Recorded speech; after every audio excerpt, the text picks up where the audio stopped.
नमस्कार, स्वागत है आप सभी का। मैं हूं आपके साथ अमृता चौरसिया। खबरों पर विस्तार से नजर डालेंगे, लेकिन उससे पहले बात कोरोना महामारी से बचाव की। कोरोना महामारी के खिलाफ पूरा देश एकजुट होकर लड़ रहा है। आप भी हमारे साथ सुरक्षा और बचाव के एहतियाती उपायों का संकल्प लें। अपना मास्क अच्छी तरह से पहनें, 2 गज की दूरी का पालन करें, सुरक्षित दूरी बनाए रखें, साथ ही अपने हाथों को बार बार धोएं।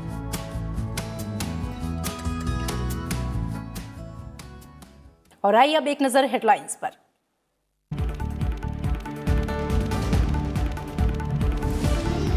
राज्यसभा के 253वें सत्र के पहले भाग में बेहतरीन कामकाज, करीब 100% रही उत्पादकता। धन्यवाद प्रस्ताव और आम बजट पर चर्चा के साथ 3 अहम विधेयक हुए पारित। 8 मार्च से शुरू होकर 8 अप्रैल तक चलेगा बजट सत्र का दूसरा भाग।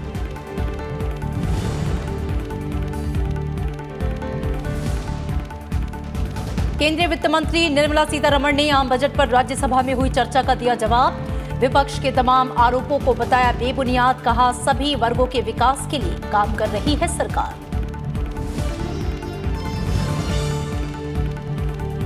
पूर्व केंद्रीय मंत्री और टीएमसी नेता दिनेश त्रिवेदी ने राज्यसभा की सदस्यता से सदन में किया इस्तीफे का ऐलान। कहा पश्चिम बंगाल में जारी हिंसक घटनाओं से हूं दुखी। विधानसभा चुनाव से पहले सत्ताधारी टीएमसी को बड़ा झटका।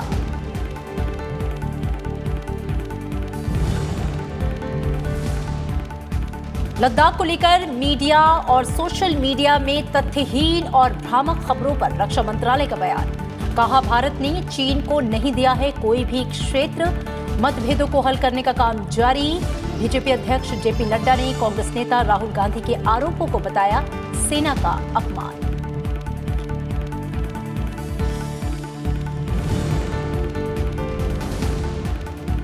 और भारत में चल रहे दुनिया के सबसे बड़े कोरोना टीकाकरण अभियान का कल अहम पड़ाव।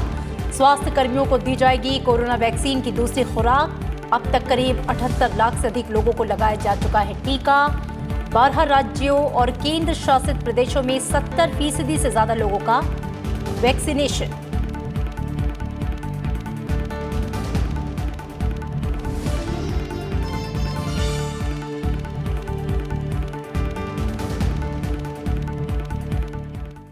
राज्यसभा के 253वें सत्र का पहला भाग आज पूरा हो गया।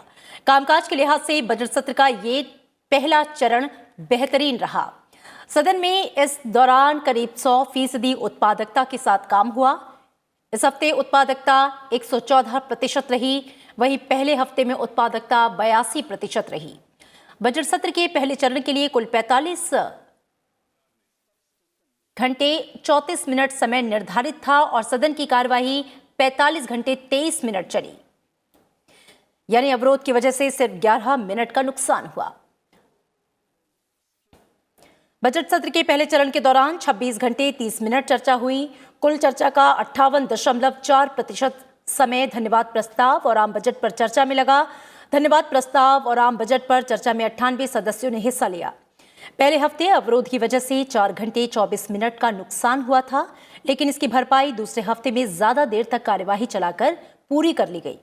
दूसरे हफ्ते में सदन की कार्यवाही निर्धारित समय से 4 घंटे और 13 मिनट ज्यादा चली।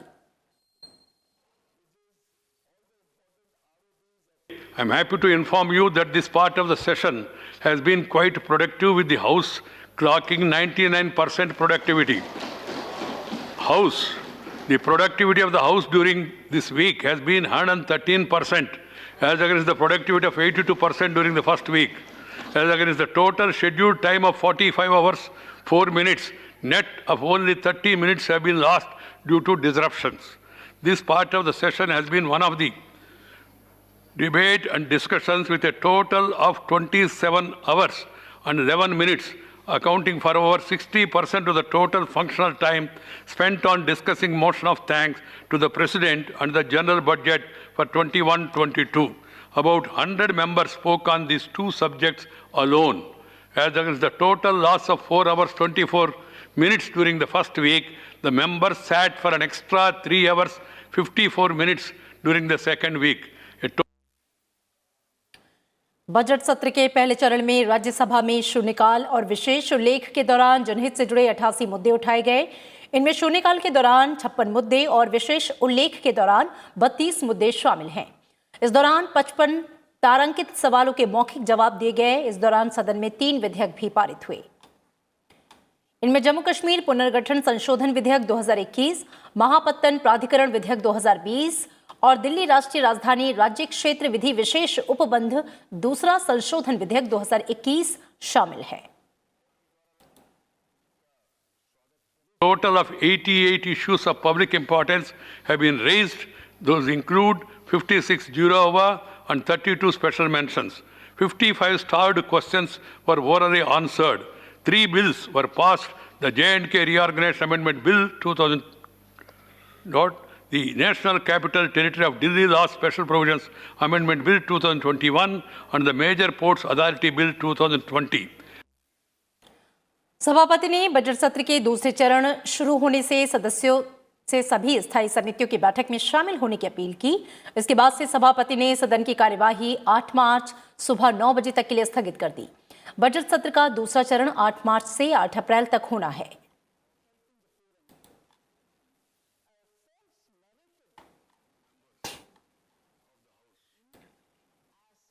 We still have to go for the second part. I only appeal to the members not to miss any standing committee meetings. Please see to it that you attend all the standing committee meetings and make contribution also.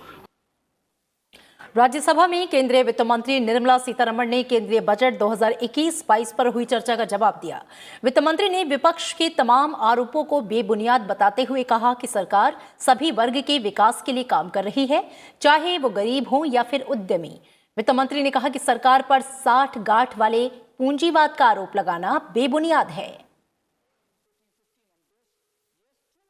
In spite of the various steps, obviously seen steps taken for helping the poor and needy of this country, a false narrative is created to accuse, saying, oh, this government works only for cronies.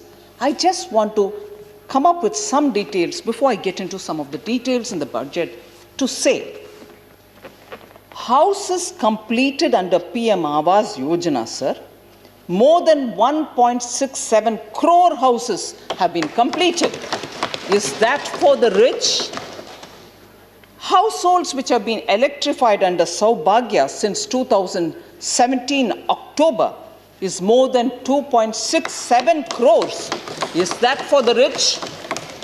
Total value of orders placed on government e-marketplace is 8,22,077 crore, which is more than 8 trillion of rupees. Are they being given to big companies? They are being given to MSMEs. So we have helped out small and medium companies to ensure themselves getting a market. Is that for the rich and the big capitalists? वित्त मंत्री ने कहा कि प्रधानमंत्री ग्राम सड़क योजना का लगातार विस्तार हो रहा है और इसका लाभ गांव में रहने वाले लोगों को हो रहा है। Length of the road sanctioned under Pradhan Mantri Gram Sadak Yojana is, and that is strictly between 2014-15 and those years, 2,11,192 kilometers. Those roads go to villages. Are they villages only for the rich, or are they villages where people who belong to the lower sections of the society also live? Are they villages where Garib don't live? So, whose lifeline are these roads? So, unthinkingly just keep throwing allegations saying, oh, this is for crony capitalists, this government is working only for the rich. Please answer these questions. वित्त मंत्री ने कहा कि लाखों किसान ई-नाम से जुड़ रहे हैं, जिसका फायदा छोटे और मझोले किसानों को होगा। विपक्ष के आरोपों का जवाब देते हुए वित्त मंत्री ने कहा कि अगस्त 2016 से जनवरी 2020 तक यूपीआई के माध्यम से डिजिटल लेनदेन की संख्या 3,60,000 करोड़ से अधिक हो गई। उन्होंने कहा कि प्रधानमंत्री मुद्रा योजना के तहत 27,000 करोड़ रुपए का ऋण आवंटित किया गया है। ये सब गरीबों के लिए था, ना कि किसी और के लिए। Number of farmers registered on e-NAM, sir, approximately 1.69. e-NAM was thanks entirely due to the Prime Minister's effort to make sure that the farmers are connected all over the country and he is not constricted by the local markets. If he has opportunities better anywhere else, he should have it. Are these farmers rich corporate farmers? No, not at all. They are the small farmers. Number of digital transactions served via UPI from August 2016 till January 2020. More than 3.6 lakh crores UPI is used by who? The rich? The corporate? No, not at all. The middle class, the smaller traders, all of them use UPI. So who are these people then? Is this government creating UPI, facilitating digital transactions to benefit some rich cronies, some damads? Not at all. It is helping only the poor. वित्त मंत्री ने कहा कि 2021-22 के budget में गरीब, दलित, आदिवासी और विद्यार्थियों के हितों को ध्यान में रखते हुए विशेष प्रावधान किए गए हैं। This government's efforts with credible proof of who the beneficiaries are, which are the major schemes, and therefore when the budgetary provisions are made, it is made for the poor, Dalits, tribals, and the students who need desperately all the benefits. And therefore, if you want to speak out, Ujjwala Yojana benefited how many women? And we've extended it to 1 more crore women for whom that Ujjwala will be delivered. और इससे पहले उच्च सदन में आज आम budget 2021-22 पर चर्चा को वित्त राज्य मंत्री अनुराग सिंह ठाकुर ने आगे बढ़ाया और अपना भाषण पूरा किया। उन्होंने कहा कि ये बजट नए, मजबूत और आत्मनिर्भर भारत के निर्माण की उम्मीद को दर्शाता है। कांग्रेस सहित विपक्षी दलों ने सरकार पर आम बजट में किसानों और गरीबों की अनदेखी के आरोप लगाए। हालांकि सत्तापक्ष की ओर से इन आरोपों को खारिज करते हुए ये कहा गया कि बजट गरीबों को समर्पित है और इसमें हर वर्ग का पूरा ख्याल रखा गया है। इस बजट में आशा दिखती है एक नए भारत की, सशक्त भारत की, आत्मनिर्भर भारत की। मोदी सरकार ने एग्रीकल्चर इंफ्रास्ट्रक्चर सेस लगाया, लेकिन उसके बावजूद ना पेट्रोल डीजल के किसी के दाम नहीं बढ़ेंगे। बड़े बड़े बुद्धि अर्थशास्त्री पिछली सरकार में थे। मैं खुली चुनौती देता हूं, वो कोई एक व्यक्ति आकर कहे कि कैसे सेस लगाने से दाम बढ़ सकता है।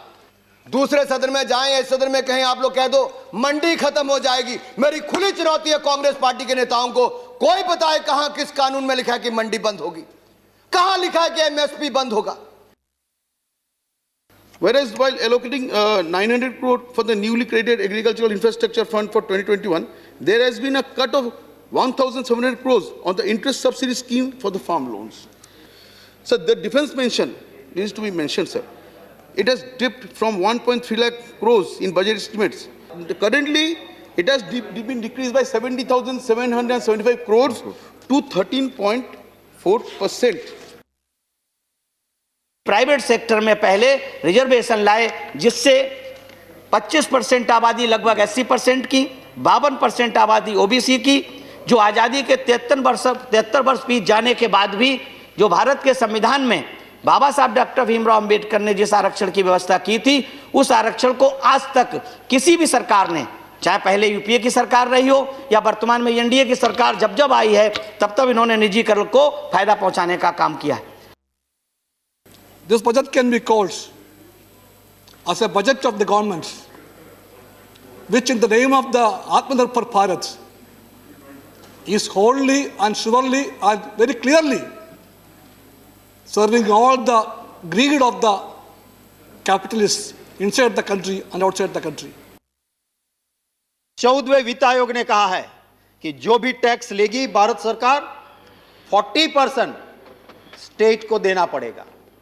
ये सरकार टैक्स की बजाय सेस लेने जा रही है, इसलिए कि सेस से पैसा आएगा, राज्य सरकार को उसका हिस्सा नहीं देना पड़ेगा। ये जो पॉलिसी अपनाई है, मैं इसका विरोध करता हूं।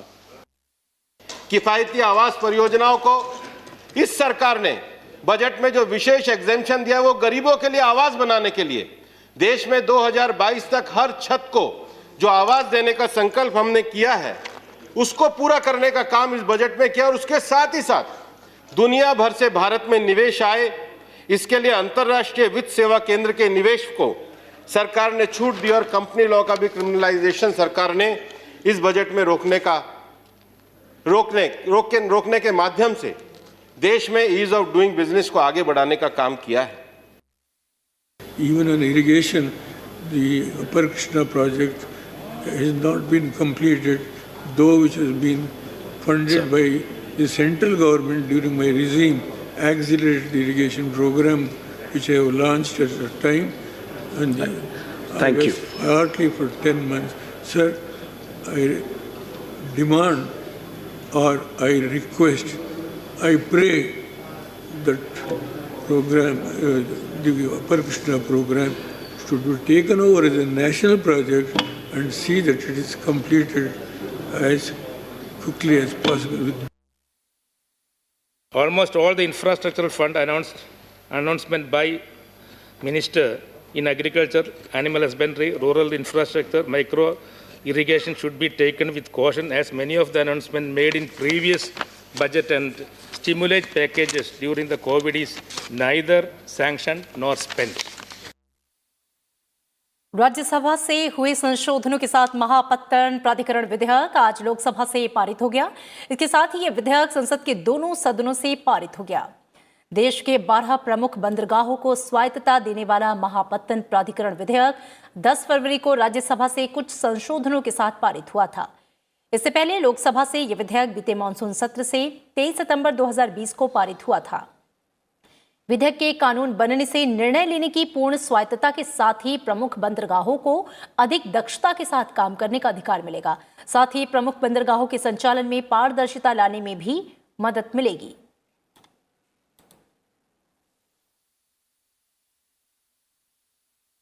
लोकसभा से मध्यस्थता और सुलह संशोधन विधेयक 2021 पारित हो गया। इसके जरिए धोखाधड़ी या भ्रष्टाचार से प्रेरित आर्बिट्रेशन एग्रीमेंट, कॉन्ट्रैक्ट या अवार्ड पर अब अदालत बिना शर्त रोक लगा सकेगी। ताजा संशोधन के अनुसार अगर कोई फैसला धोखाधड़ी या भ्रष्टाचार के जरिए हुए करार के आधार पर दिया जाता है तो अदालत फैसले पर स्थगन के लिए कोई शर्त नहीं लगाएगी और अपील लंबित रहने तक बिना शर्त स्थगन रखेगी।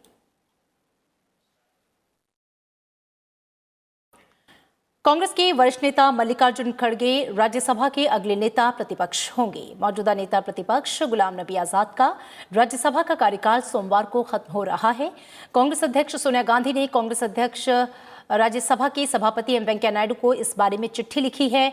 मल्लिकार्जुन खड़गे फिलहाल कर्नाटक से राज्यसभा सांसद हैं। वे 2014 से 2019 के बीच लोकसभा में कांग्रेस के नेता रह चुके हैं।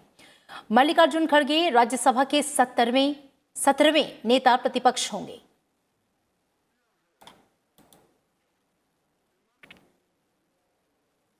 और इसके साथ ही तृणमूल कांग्रेस के वरिष्ठ नेता दिनेश त्रिवेदी ने आज राज्यसभा की सदस्यता से इस्तीफा देने की घोषणा कर दी। उन्होंने अपने इस्तीफे का ऐलान सदन में बजट पर चर्चा के दौरान किया। दिनेश त्रिवेदी ने कहा कि पश्चिम बंगाल में जारी हिंसा से वो काफी दुखी हैं और घुटन महसूस कर रहे हैं। तृणमूल कांग्रेस के संस्थापक सदस्यों में से एक त्रिवेदी यूपीए सरकार में रेल मंत्री, स्वास्थ्य और परिवार कल्याण राज्य मंत्री का पद संभाल चुके हैं। पार्टी चली जाती है कोई कॉर्पोरेट प्रोफेशनल के हाथ में, वो ही पार्टी चलाते हैं, तो हम बात किससे करें? और उनके पास किसी के पास समय नहीं है। और जिसको राजनीति का र क ख नहीं पता है वो हमारे नेता बन जाते हैं। अब तो ऐसी परिस्थिति में आदमी करे तो करे क्या? राज्यसभा में बीजेपी के नवनिर्वाचित सांसदों ने आज प्रधानमंत्री नरेंद्र मोदी से मुलाकात की। इस दौरान प्रधानमंत्री ने सभी माननीय सांसदों को उनकी संसदीय पारी के लिए शुभकामनाएं दी।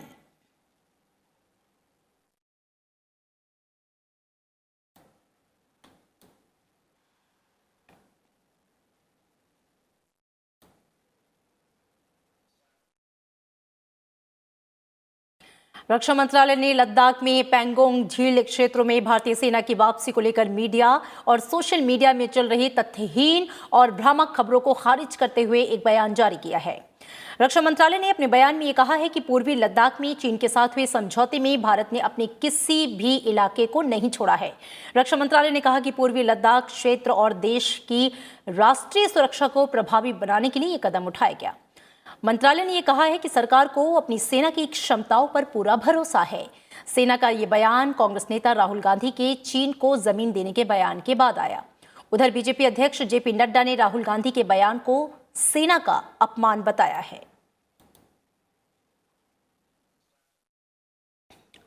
और देश का पहला सीएनजी चालित ट्रैक्टर लॉन्च हो गया। केंद्रीय सड़क परिवहन मंत्री नितिन गडकरी ने आज दिल्ली में इसे लॉन्च किया। इस मौके पर केंद्रीय मंत्री धर्मेंद्र प्रधान, जनरल वीके सिंह और कृषि राज्य मंत्री पुरुषोत्तम रुपाला भी मौजूद रहे। केंद्रीय सड़क परिवहन मंत्री नितिन गडकरी ने कहा कि CNG kit make in India के तहत बनाने की तैयारी है और कृषि में इस्तेमाल होने वाले अन्य उपकरणों को भी बायो सीएनजी में कन्वर्ट करने की योजना है। सीएनजी ट्रैक्टर से प्रदूषण कम होगा, खर्च डीजल के मुकाबले कम आएगा। सड़क परिवहन मंत्रालय ने सीएनजी ट्रैक्टर के लिए मानक तय कर दिए हैं। इसी मानक के अनुसार ट्रैक्टर बाजार में उपलब्ध होंगे। इससे खेती पर आने वाले खर्च को भी कम किया जा सकेगा। और मुख्य चुनाव आयुक्त सुनील अरोड़ा ने कहा कि तमिलनाडु और केंद्र शासित प्रदेश पुदुचेरी में एक साथ चुनाव होंगे। केंद्र शासित प्रदेश पुदुचेरी में चुनाव तैयारियों का जायजा लेने के बाद मीडिया को संबोधित करते हुए मुख्य चुनाव आयुक्त सुनील अरोड़ा ने ये जानकारी दी। 2 दिन के पुदुचेरी दौरे पर चुनाव आयोग की टीम ने राज्य के वरिष्ठ अधिकारियों और राजनीतिक पार्टियों के प्रतिनिधियों से बातचीत की। इस दौरान राजनीतिक पार्टियों ने चुनाव आयोग से विधानसभा चुनाव के लिए मतदान एक ही चरण में कराने का आग्रह किया है। इस साल अप्रैल मई में पुदुचेरी, तमिलनाडु, केरल, पश्चिम बंगाल और असम में विधानसभा चुनाव होने हैं। With an interaction with the political parties, it was a sustained interaction. 10 political parties stroke entities met us, and the meeting lasted for a good 1.5 to 2 hours. After that, we had a meeting with their deputy commissioners, or what we call collectors in DMs. Supreme court ने झूठी खबरों के जरिए नफरत फैलाने वाले विज्ञापनों और सामग्री के साथ ही फर्जी खातों के जरिए भेजे जाने वाले भड़काऊ संदेशों के नियमन के लिए तंत्र बनाए जाने की मांग से जुड़ी याचिका पर केंद्र और ट्विटर इंडिया से जवाब मांगा है। प्रधान न्यायाधीश जस्टिस एस.ए. बोबडे की अध्यक्षता वाली 3 सदस्यीय बेंच ने केंद्र और Twitter communication India private limited को नोटिस जारी किया है। याचिका में यह कहा गया है कि जानी मानी हस्तियों के नाम पर सैकड़ों फर्जी ट्विटर खाते और फेसबुक खाते हैं। याचिका में यह मांग की गई है सोशल नेटवर्किंग साइट पर नफरत फैलाने वाली सामग्री के नियमन के लिए तंत्र स्थापित किया जाए। पीठ ने कहा कि वो मामले में नोटिस जारी कर रही है और अन्य लंबित मामलों के साथ इस याचिका को जोड़ रही है। याचिका में यह भी कहा गया है कि जातिवाद और सांप्रदायिकता को बढ़ावा देने के लिए इन फर्जी खातों का इस्तेमाल किया जाता है जो देश की एकता और अखंडता को खतरा पहुंचाते हैं।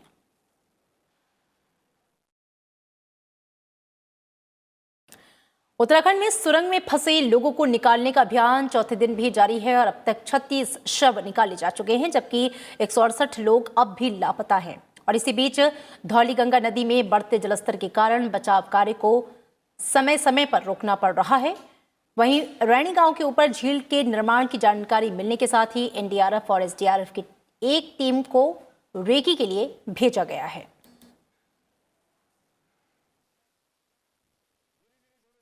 देश में कोविड वैक्सीनेशन अभियान तेजी से जारी है। देश भर में अब तक 77.66 लाख से ज्यादा लाभार्थियों को टीका लगाया जा चुका है। अब तक 58.9% यानी कि 58,65,000 से अधिक हेल्थ केयर वर्कर्स को टीका लगाया जा चुका है, जबकि 21.2% यानी कि 19 लाख फ्रंटलाइन वर्कर्स को वैक्सीनेशन लग चुका है। स्वास्थ्य मंत्रालय के मुताबिक 12 राज्यों में 70% से ज्यादा टारगेटेड लोगों को टीका लगाया जा चुका है। वहीं 8 राज्यों में 40% से कम वैक्सीनेशन हुआ है। स्वास्थ्य मंत्रालय के मुताबिक आज 35 राज्यों और केंद्र शासित प्रदेशों में 2,61,000 से अधिक लोगों का वैक्सीनेशन किया गया। भारत में सक्रिय मामलों में तेजी से गिरावट जारी है। गुरुवार को दैनिक सक्रिय मामले 9,300 से के करीब रहे हैं, जबकि दैनिक स्वस्थ होने वाले लोगों की संख्या 15,858 रही। इसके साथ ही कुल मामलों की संख्या 1,36,000 से नीचे चली गई है। गुरुवार को 4 राज्यों और केंद्र शासित प्रदेशों में कोई नया मामला दर्ज नहीं किया गया। वहीं रिकवरी दर की बात करें तो 97.32% के साथ ही वैश्विक स्तर पर सर्वाधिक रिकवरी में से एक है। अब तक कुल 1,05,79,000 से ज्यादा मरीज जो हैं वो स्वस्थ हो चुके हैं।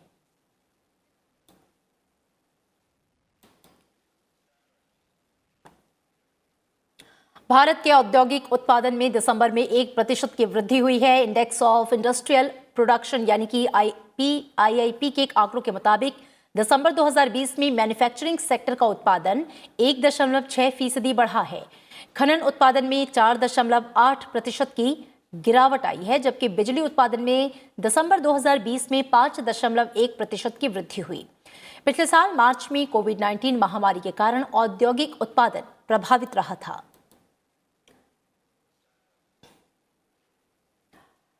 नए साल के पहले महीने यानी कि जनवरी में आम लोगों को खुदरा महंगाई से काफी राहत मिली है। सरकार की ओर से जारी आंकड़ों के मुताबिक पिछले महीने खुदरा मुद्रास्फीति 4.06% पर रह गई। इन आंकड़ों के मुताबिक सब्जियों की कीमतों में गिरावट से मुख्य रूप से महंगाई में राहत मिली। दिसंबर 2020 में कंज्यूमर प्राइस इंडेक्स पर आधारित महंगाई दर 4.59% पर रही। राष्ट्रीय सांख्यिकी कार्यालय की ओर से जारी आंकड़ों के मुताबिक जनवरी में खाद्य वस्तु की मुद्रास्फीति 1.89% रही। यह आंकड़ा दिसंबर के 3.41% के मुकाबले जनवरी में काफी नीचे आ गया।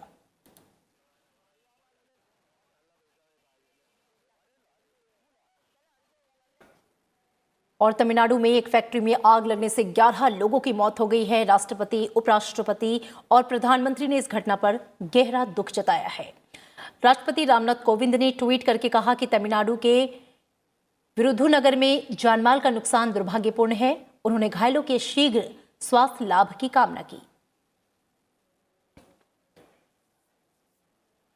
उपराष्ट्रपति एम वेंकैया नायडू ने ट्वीट कर संवेदना जताते हुए कहा कि मुझे विश्वास है कि स्थानीय आपदा प्रबंधन और प्रशासन घायलों और प्रभावित परिवारों को हर संभव राहत सहायता उपलब्ध करा रहे हैं। प्रधानमंत्री नरेंद्र मोदी ने हादसे पर दुख जताया है। पीएमओ की ओर से ट्वीट कर आग में जान गंवाने वाले लोगों के परिवार वालों को 2 लाख और घायलों के लिए 50,000 रुपए का मुआवजा देने का ऐलान किया गया है। राष्ट्रपति भवन का मुगल गार्डन 13 फरवरी से जनता के लिए खोल दिया जाएगा। टिकटों की बुकिंग ऑनलाइन माध्यम से होगी। मुगल गार्डन के अलावा आगंतुकों को राष्ट्रपति भवन संग्रहालय में भी जाने की अनुमति दी जाएगी। दर्शकों को कोविड दिशा निर्देशों का पालन करना अनिवार्य है। दर्शकों का प्रवेश और निकास सिर्फ राष्ट्रपति भवन के गेट नंबर 35 से होगा। इसके अलावा लोगों को अपने साथ पानी की बोतल, briefcase, handbag, ladies purse, camera, radio, छाता और खाद्य सामग्री भी साथ ले जाने की अनुमति नहीं होगी।